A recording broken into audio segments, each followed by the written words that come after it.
So let me ask you about this point that your chairman has made. He's prepared to sign a non-spying agreement. Isn't that pretty terrible that you need to make a promise to a country when you're operating in it? If it helps, we will sign a non-spying agreement with the UK government. There are mechanisms already in place within the UK. In fact, according to NCSC, it's the most rigorous activity with Huawei globally. But if it requires us to sign a non-spying agreement, we'd be very happy to do that. That's a pretty pass, though, isn't it, to have to make a commitment like that in order to do business in a country? We're in unusual times, and the press is full of articles from elsewhere, from the United States, saying that Huawei is not a company that they want to do business with. So we recognise we need to go the extra mile to reassure the UK, and we're willing to do that. So why is it, do you think, that countries like the United States, Japan, Australia, New Zealand won't let you into their 5G networks? So we think they've called it wrong. In some respects, the United States is underinvested in 5G. If you contrast that to the UK, who put 5G as central to the industrial strategy, Ofcom has released spectrum. The carriers are doing trials here in the UK. We've taken a different approach in this country, and that's, I think, good for the country. Well, one of those carriers, Vodafone, has said that they're not prepared to have you in core parts of their network. Do you think they've been told to say that by the government, or is it just that they don't trust you themselves? So the difference between core and the radio access network, the antennas, is a division that many companies use. Many companies in the world don't. They have the same supplier for the core and the RAN. And I was in BT for many years, and having a diverse supply network is something that is very, very normal. So we're comfortable with that. Some of the new networks that have already been built, we've already shipped over 100,000 base stations and signed 20 contracts globally. They are using Huawei in the core and also in the radio access wireless network. What about this executive order that Donald Trump is about to sign, which will bar any company from doing business with you? Is that going to have a meaningful event on the company's finances? I don't know the detail of that. I've seen the reports.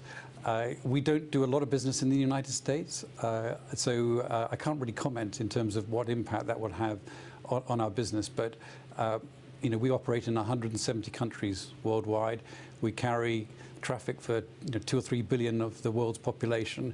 The US is part of that global economy, but unfortunately for us, not right for us right now. And what sort of assurances have the UK government asked you for? Well, we've had a mechanism in place for the UK for many years now. We've been here for 18 years, and in the last 8 years, we've had something called the Oversight Board, which manages a facility that was set up by NCSC for us to reassure the UK that our code is safe. And they've reported and said that there's been no interference from the Chinese government with our code. They obviously don't think your code is safe, though, do they? For sure, yeah. But what about, when do you expect to hear back from the government one way or the other on this? So the government is doing a review led by DCMS, the Digital Media and Sport Department, and we expect that report, which is not about Huawei, it's about the whole industry and the whole supply chain, enabling the UK carriers to prepare for the expansion of 5G. We expect that report to come out sometime in the spring. All right, well, let's turn to your report. This £1.7 billion UK GDP contribution, you say. I mean, your wages bill and your operating profits are only £287 million. How do you arrive at this bigger number? So, an independent consulting firm called Oxford Economics have completed the report, which is the second report, and we felt it was appropriate to publish that report, which gives us a status of where we are in the UK after investing in the UK for the last 18 years. And the report says that we have a contribution to GDP of 1.7 billion, and in 2018 we acquired equipment from UK suppliers valued at £900 million, and we create employment for 26,000 people if you add up our direct, indirect and associated contribution to the UK. But isn't there going to be an element of double counting here, given that a lot of that equipment will end up in the hands of companies like BT and Vodafone?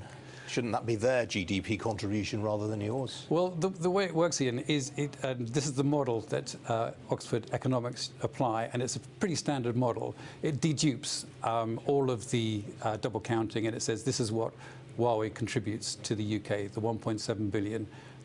We've also made a commitment of investing 3 billion over the next 5 years in UK equipment. So, we're a significant player, and we hope we'll be here for some time.